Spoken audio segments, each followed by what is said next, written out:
Hey everybody, it's Chase with AVA Pop Culture again, and today we are going to rank the 10 worst movies that I have seen this year so far. You guys know I like to keep it positive here, but sometimes movies just don't hit the same for you. And right here at about the midpoint of the year, I thought it was a good time to look back and see what kind of missed the mark. I've got 10 of them and we're going to count them down. So pop that tape in. I got you. Let's go do this.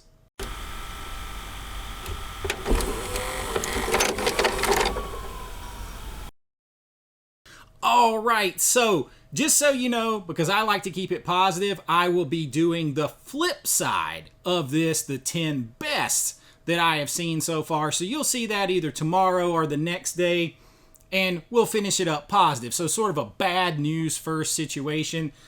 2025. Now this is movies that are new to me.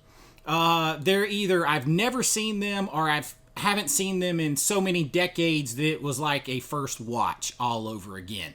So they may not be from 2025.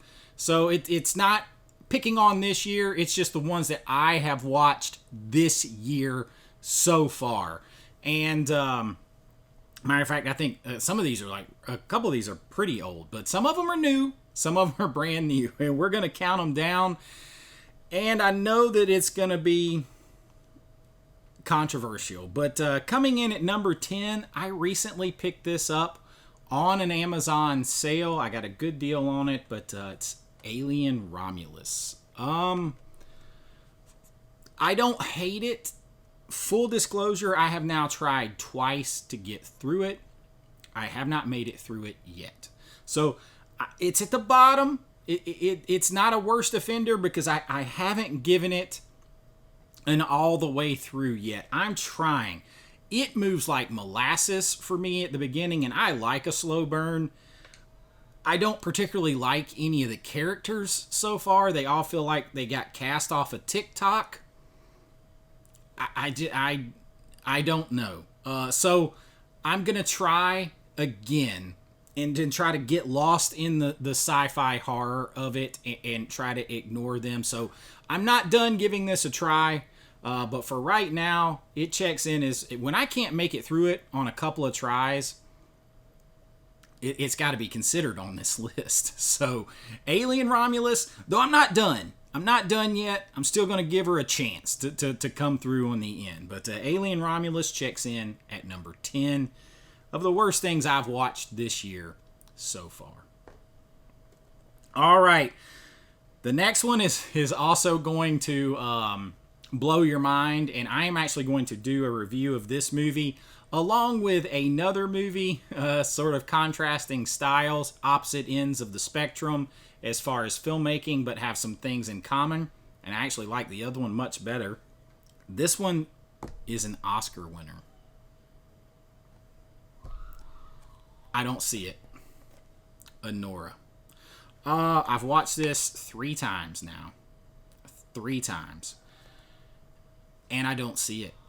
I don't see the great acting ability in here by what's her name? Is it Mikey Madison? I don't see it. She just acts like a chick from around the way. There's nothing hard about what she does. Actually, the quiet security guard dude in this movie that she kind of that has a thing for her, much better actor. He's a much better actor in my opinion. I feel like Sean Baker's a big proponent of physical media, and I love that. There is nothing about this movie that should have garnered Oscar attention. Oscars, I don't even know what they mean anymore.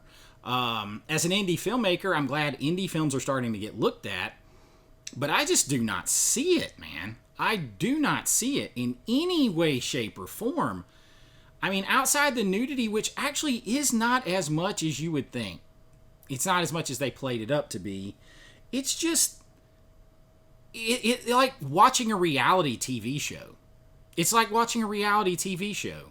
And that's it. There's god-awful, jump cuts, like Chat GPT style or whatever the hell it is, jump cuts in the movie, and it got nominated for editing. I just don't see it all the way. And I'm a literal professional editor. Edit movies that aren't mine. Get hired to edit. I do not see it. I do not see it at all. This one is one that I will keep forever for study, because y'all, I have yet to see, as someone who taught film, studied film, makes film, I don't see it. I'm glad that an indie film is getting attention. I'm glad that an indie filmmaker supports physical media, but like a $4 to $6 million budget and an $18 million Oscar campaign. Maybe needed to focus more in the movie. I don't know. I don't see it. I don't see the acting. I don't see anything about it. It's like watching a bad reality show. I do not see it. And the only reason that it isn't further up the list is there's some catastrophes on this list. But Anora comes in at number 9. All right, coming in at number 8 is another one that I just got on the Amazon sale, and that is the new Captain America: Brave New World. I like Anthony Mackie as Falcon. He is a supporting character. He does not have the charisma. He doesn't have it to be Captain America, and the script does him no favors. You got Harrison Ford in here, which nudges it above the other two before this, just because I'm a Harrison Ford fan. But he couldn't save it either. That's what they did. They brought him in to try to save it, is exactly what they did. It didn't work. Disney has to get back, and I keep hearing Iger say they're going to do it. They have to get back to storytelling. They have lost their way since Joss Whedon and what's his name? Just totally blanked on Jon Favreau. Since those guys kind of aren't involved with this, they planned out that whole first phase, second, all the way basically to Endgame, and the Russo brothers came in and finished that up for them. Since all of them have been gone, downhill it's going. And they're too much agenda pushing in movies, too much style over substance, all that kind of stuff. And this movie just suffers from all of it. All of it. And the CGI seems like it's getting worse in some ways. I don't know, man. But I wanted to like this more than I did. It's tolerable popcorn entertainment, but that's about it.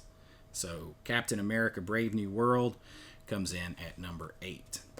Now, number 7 is one of those that I'm pretty sure I have seen before, and it'd been so many years, 99.9% sure I had seen it. I even did a video saying that I saw it when it got announced.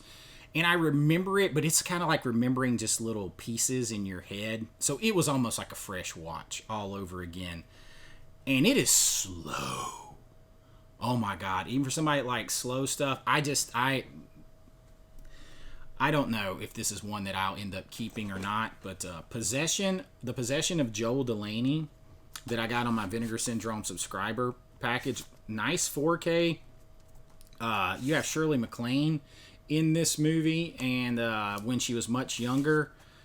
It's like those 70s, like when the possession thing started getting to be bigger and stuff like that. But it just doesn't pay off in any way. And it is a slow slog of a grind to me. The art on this thing is horrible from Vinegar Syndrome. The back is okay, but I just don't know. And when I get to the end of the year, I'm going to do a video on my Vinegar Syndrome subscriber stuff.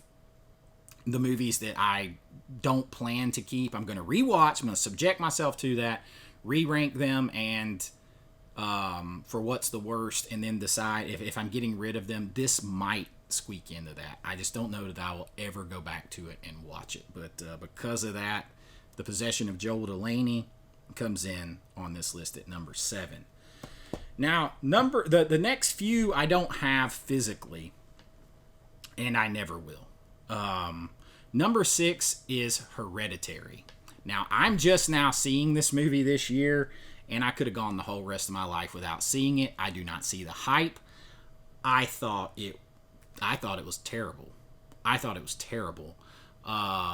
thought the acting, I kept hearing about how the actress, was it Toni Collette, how she should have got an Oscar, all this kind of stuff. She's just turned up to 11 most of the time, all that kind of stuff. I don't see it, y'all. I don't see the movie is vile.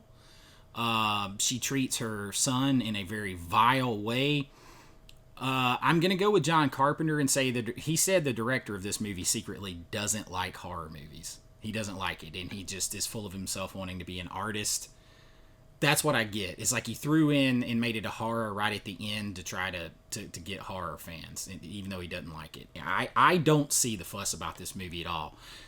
If I go the rest of my life without seeing it again, that's not enough time. I do not care for this movie in any way, shape, or form. Hereditary, thumbs down, thumbs down, thumbs down. Toes down, thumbs down, horns down, whatever. Everything down. Just no me gusta. I do not like it. And that's going to lead us into number 5. Heretic. Plot holes. Giant ones. So even one of my favorite actors, Hugh Grant, can't save this movie. It's not good. I don't care for it. His whole plan, going through this elaborate plan to bring these girls in and try to destroy their religious outlook and their faith and everything else just to kill them. Like, what was the point of that? Like, there is so many problems with this movie, and I think both of these are A24 films, right? That kind of explains it. I think the only A24 film that I have ever liked is X. I think that's the only one maybe that I've ever liked. And that one I really like. But Heretic, no thanks. I don't get the hype. I do not get the hype. And that leads us to number 4. This is a movie now that I have tried. I tried a third time before watching this list, or before making this list. I tried watching it for a third time because it just got a 4K announced from Second Sight, and it is Inkeepers. It's the cure for insomnia. Inkeepers is the cure for insomnia. It is not good. It is not a good movie. I don't care who made it. I don't care how big of a fan you are of that person. It's not a good movie. I have tried. I was ready to shove bamboo shoots up under my fingernails to like stay awake and be stimulated in some way. It is not good. I do not get it. I don't understand why people are so hyped for it. I will not spend my money on it. I don't think watching it on physical media on a 4K would change it. I don't know of anything that's been cut out of it that might change it. I don't know. Sometimes I will give stuff a try if that's the case. I don't see it on this one. 3 times, y'all. 3 times I have tried to watch it. I've even tried to skip around. I've done everything I can. I can't find anything to grab a hold to. I don't see what y'all see. It's not good. I just don't see it. So Inkeepers comes in at number 4. Number 3 on this list is one that came out this year, and you can try this one on Tubi right now if you just want to bang your head against the wall. It is Popeyes Revenge. It's every bit as bad as it sounds. It's kind of like they're taking these IPs that the copyright's gone out on, and they're spinning off of them and all this kind of stuff that they're doing with these cartoon characters and storybook characters and all this stuff. And they go for Popeye on this one, and it's like they threw in a B movie. I don't know what all is going on here. I watched in like 20 minutes, skipped forward a couple minutes. I tried to go back. There's even a sex scene in this because they're trying to catch you, with the exploitation factor. There's a sex scene where the girl's on top of the guy, and it shows her from behind, where in theory you should be able to see them doing it. Like it is like an adult film shot. And she's making all the sounds, the faces when it cuts to her face, and then back out to this back wide shot, like they're they are actually having sex, and so is he. The only problem, because they're showing this wide shot, you can see her butt going up and down like she's, going to town on him. You can see she's got her underwear on, and he's still got his pants on. But when they cut to the face shots and the moaning and everything else, and she's twerking up and down or whatever, they're supposed to be doing it, but they got their clothes on still. Like, don't cut to that wide shot. What are you doing? Editors, filmmakers, if you're trying to keep them clothed and kind of give the illusion, you can't cut to the wide shot where you see that they got their clothes on. Doesn't matter how much your butt's popping up and down and everything else. Everybody sees their clothes are on. Like, what are you doing? There's some like found footage, documentary style aspects to it. It's like they threw everything, all the spaghetti against the wall to see if the meatballs would stick. They didn't. Now, this could be one that if you got together with your friends and you were having some drinks and you had some popcorn and you just wanted, a bullshit, ridiculous time, it might have some redeeming quality there. For that reason, it probably should be a little lower down on this list, because the higher we get, the worse the movies are. I could see it having that kind of, because I just watched it by myself in a vacuum, so I could see it having that kind of entertainment value. I could. So I would probably reevaluate that. As far as bad movies go, if you think of that kind of entertainment value, and you could laugh at like, dude, they're supposed to be having sex, you can see they got their clothes on, that kind of bad thing. I could maybe flip-flop this and put it down to like number 7 and bump the rest up. So Inkeepers would be at 3, Heretic at 4, Hereditary at 5, Joel Delaney at 7, and then I would put this. If you're considering that kind of value, I think I would swap it out. I'd swap it out because it could get that kind of just, this is shitty fun. So you could get that. So there you go.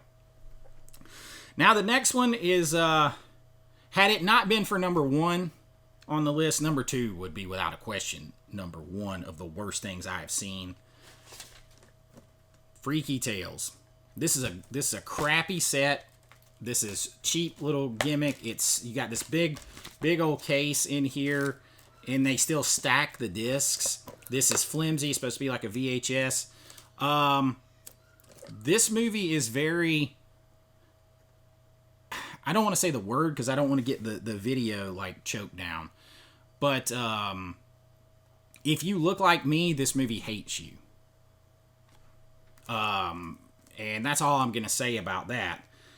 But outside of that, because it makes people that look like me and my gender the villains through the whole thing. And I mean, it is so in your face about it that at the end, I mean, they're basically saying they're coming for people like me. Now, they try to hide it under other things, and it's sort of a product of a few years ago when it was filmed.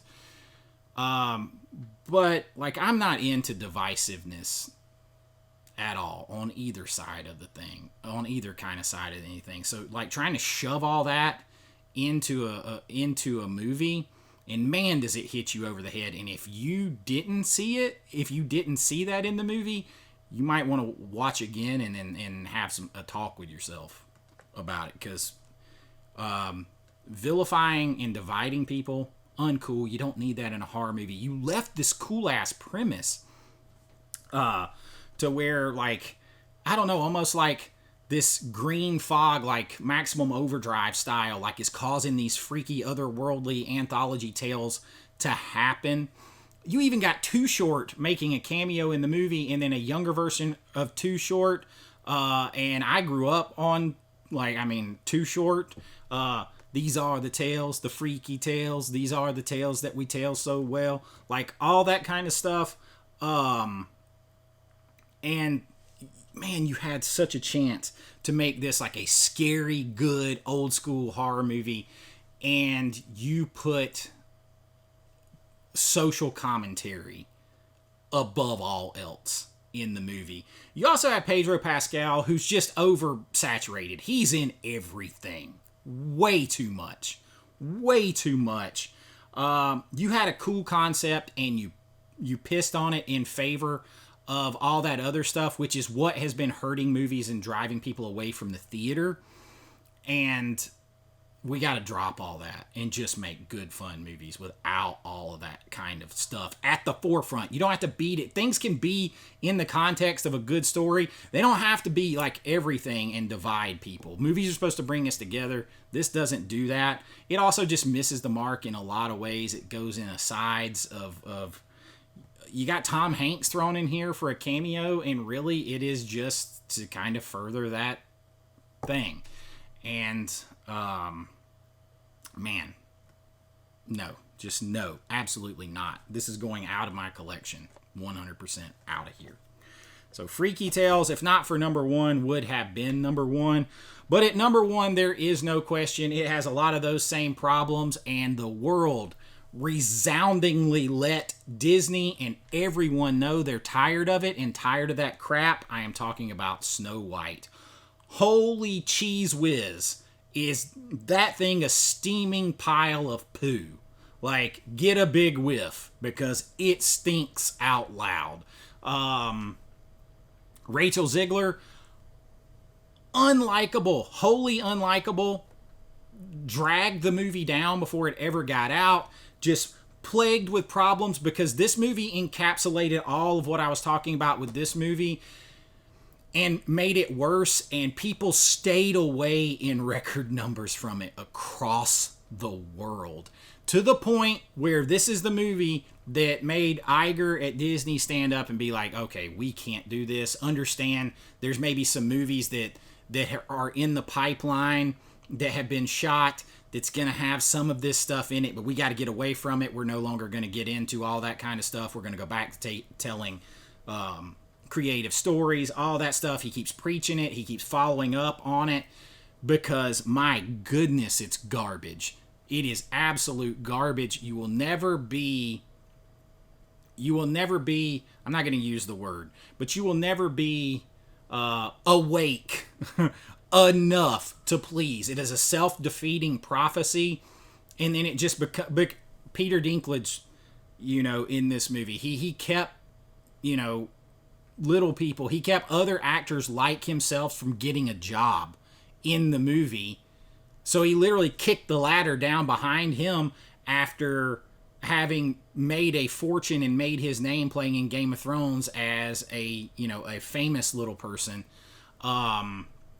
in that character. He kicked the ladder down behind him. You got this abominations of CGI. You have to change how Snow White got her name, which is inherently pertinent to the story of Snow White. All of this stuff.